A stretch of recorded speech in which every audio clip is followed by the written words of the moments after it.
welcome back to the Baseline Feed podcast, where we exist as a platform for new writers, voice actors, and producers to express their creative side. This week we're presenting a story written by Arthur Unk, where a young man has to come to grips with reality.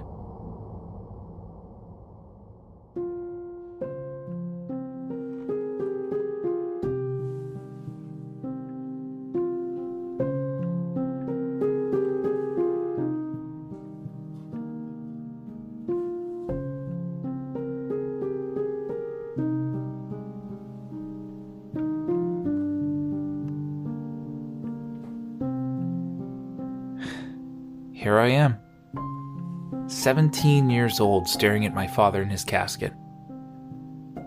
Mom was a strong woman, but she's barely holding it together. I think she's one pill short of overdosing on Xanax. I chose to skip my usual assortment of behavior-modifying meds today. There's no way I wanted to laser focus on anything today. It's bullshit. How one day your life is going just fine, and then bam, you're stuck in Suck City. I'm sorry for your loss. Who are these people? I've never seen any of them at our house, shared a meal, nothing. It's taking every part of my willpower to stay seated in this morbid receiving line. Everyone's hands are sweaty.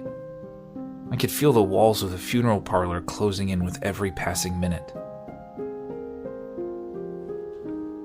You look just like your father. I just smiled and nodded, knowing that I'd just been lied to.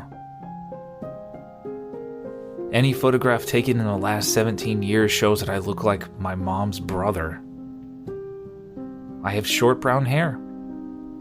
Dad's hair was longer and sandy blonde. I have brown eyes, and Dad's were hazel. However, my intellect, sarcasm, and the different way I see the world was all Dad. I guess people love telling white lies during times of tragedy. It's like they don't want to add to the emotional load, but they do it anyway. Speaking of emotional load, Dad's mom, Sarah, is the professional griefer today. I never understood why Dad never took me around her. He always steered me clear from the majority of his side of the family. I'm beginning to understand his logic.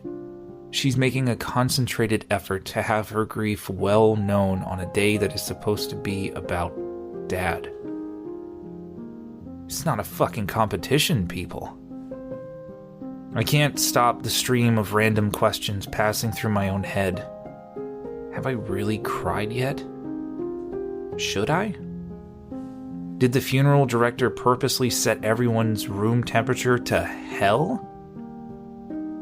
Mom is shedding enough tears for the both of us. I can feel extreme sadness and a sense of loss through her medication wall. My parents claim they never fought, but instead had intense discussions. It always sounded like arguing to me. Mom is the one you want in your corner during an emergency. She shouldered all the burden, both willingly and unwillingly. But not today. Today, she was a complete wreck.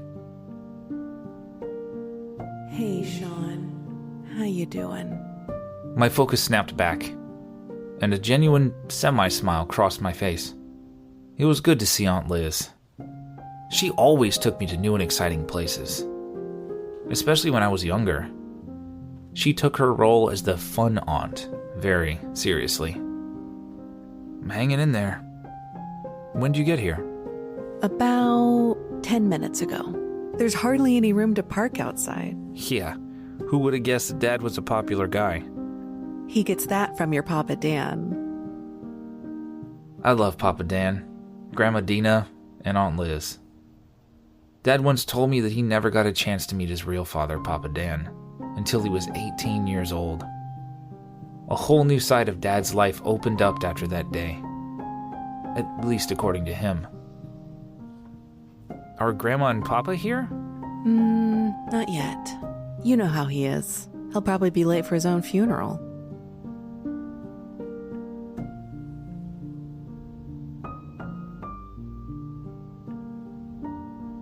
You okay? Need anything? No, not yet. Let me know if you do. Find me later. We'll go out to eat or something. Sure thing. Love you. Love you too. Hang in there, Shawn. Today's as rough as it's gonna get. If someone started writing my life story right now, this day would be the climax of a poorly written rough draft. Dad always tried teaching me how the real world worked using mixed writing metaphors and bad puns. Maybe that's why he chose to be a college professor and an author. It's hard having a semi-famous father. He told me that he didn't know what he wanted to do with his life until he was 38 years old. He wrote stories and serial novels that barely paid the bills. He got his degree, and the rest was history. Don't make the same mistakes I made growing up. I hit every bump in the road so you wouldn't have to. Regretfully, I only heard select parts of what he tried to tell me.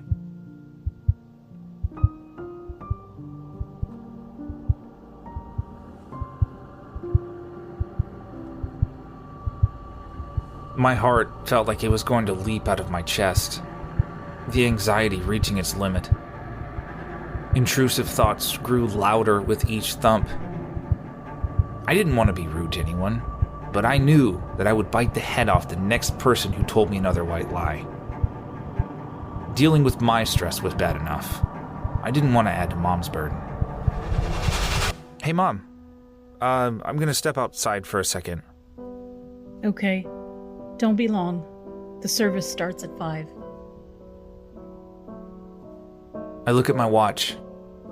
2:13. For reasons still unknown, this fact upset me more than it should. The last of my restraint kept my mouth in check. I made my way towards an outside door and stared back at Mom. She was buried deep in grief next to his casket. At that moment, I realized I hadn't moved past the anger stage yet. The 90s rock band Bush said it the best. It's the little things that kill. Other people's feelings were flying around the room now, and I was on the verge of panic. Dad said I inherited too much of his empathy. The extreme emotions of others had no trouble cutting through the mental defenses and assaulted almost every sense. All I knew was that the inside of this place, surrounded by strangers, equaled madness.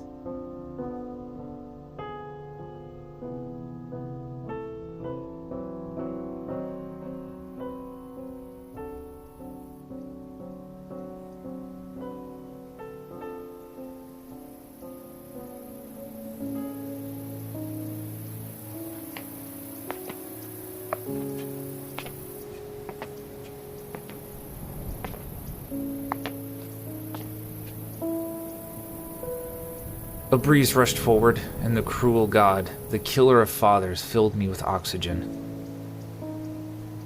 An expansive grassy field gave way to the trees beyond. The covered cement patio had a few wooden benches, a small round table, and 2 chairs. A stone walkway wrapped around towards the front.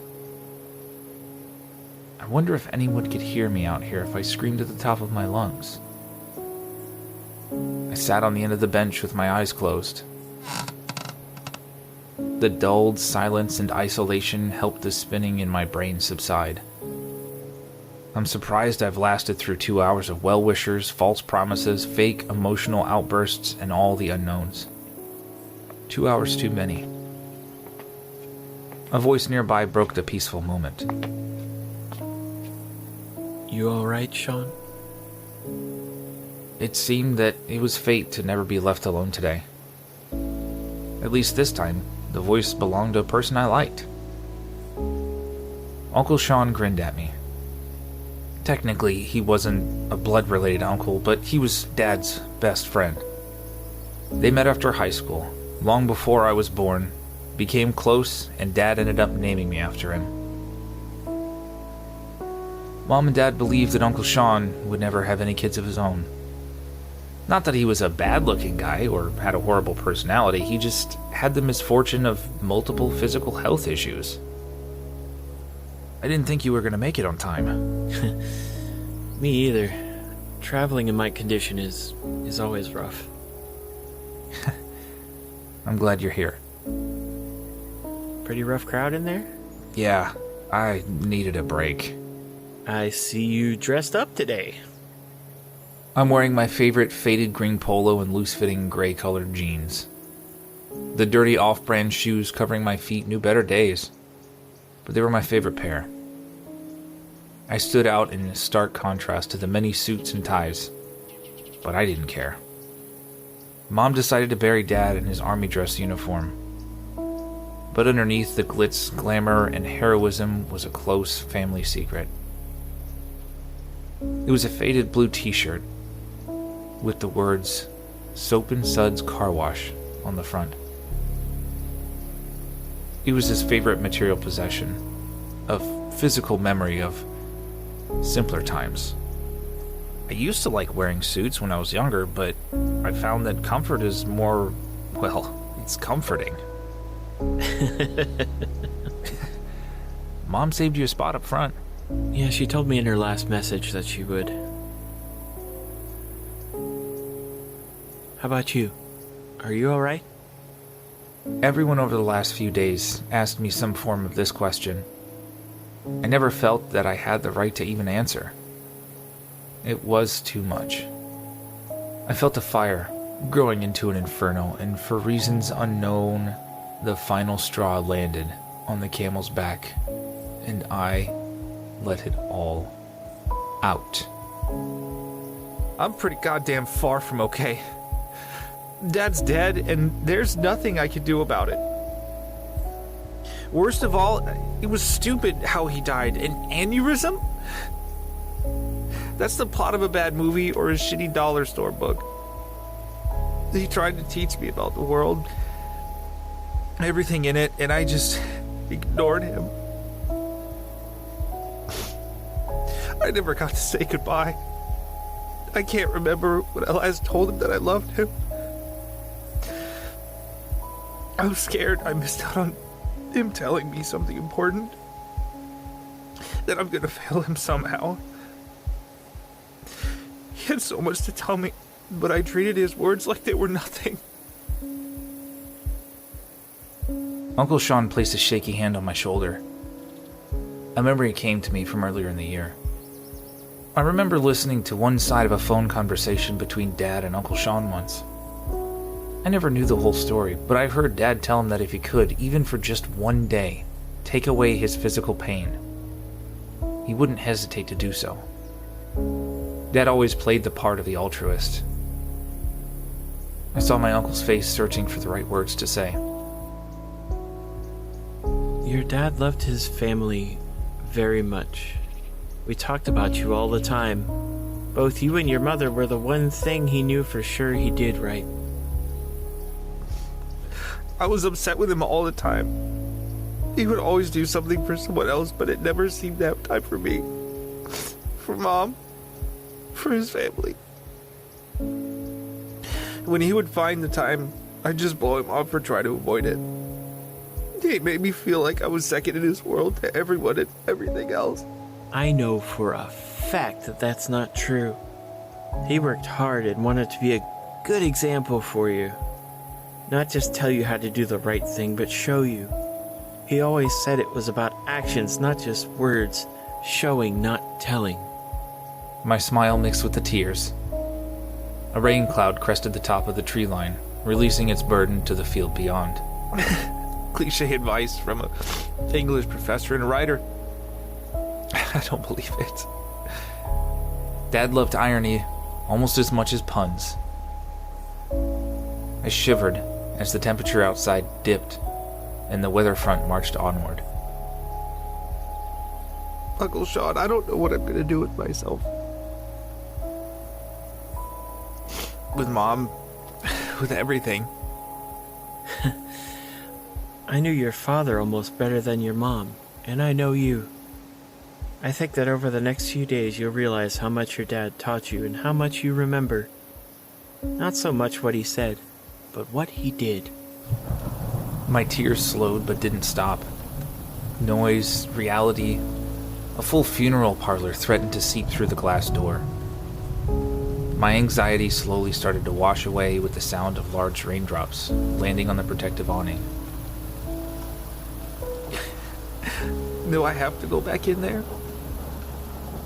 That's completely up to you. What do you think your dad would have done? Dad would have driven both of us away from this place and taken me out for bad Chinese food. I knew the right answer, but this one time, I wanted a lie. This sucks. Yeah, but it does. Do I have to go right now? No. Catch your breath. I'll see you in a bit. I watched my uncle, who was not my uncle, get up from the bench. 2 hands gripped the sides of his walker, and he slowly made his way through the door. I watched him disappear into the crowd. I was grateful Dad knew how to pick his close friends.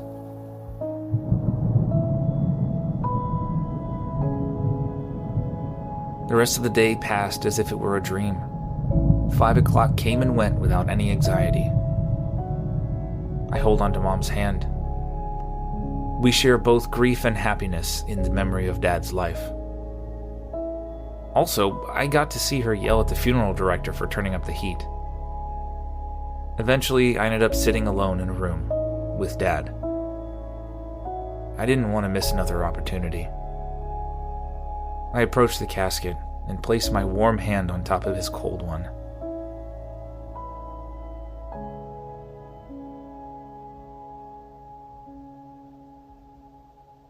Hey, Dad. I miss you. A lot of people are gonna miss you. I don't know if I'll ever fully realize the part that you played in the lives of so many. He always used to say, it's not the years, it's the miles. I think I understand now. I took you for granted. I selfishly thought you would always be there when I needed you. I'm sorry I never got the chance to tell you I love you one last time. I'll take care of Mom for you.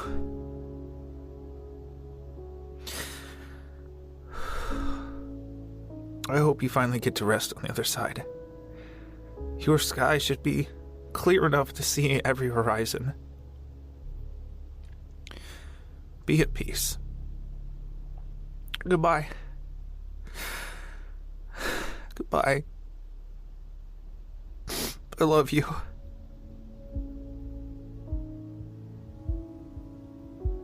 I didn't look back as I exited the parlor. My eyes were wet again, but I knew that today, like Aunt Liz said, was as rough as it was going to get.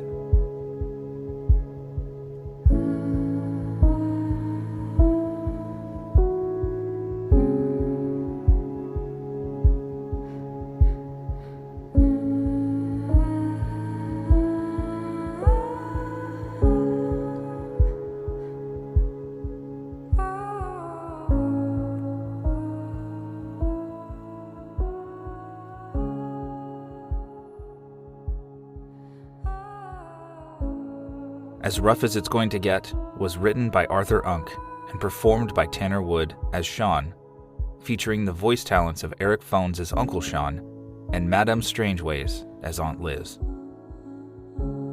Be sure to check out the link in our notes to our Discord server where you can interact with the BLF directly and even get some inspiration to become a short story writer, a voice actor, or how to join our production team. We're always looking to support those who want to jump into the world of audio dramas. After all, that's what we're here to do. All the links you would ever need are in the show notes. Thank you so much for listening.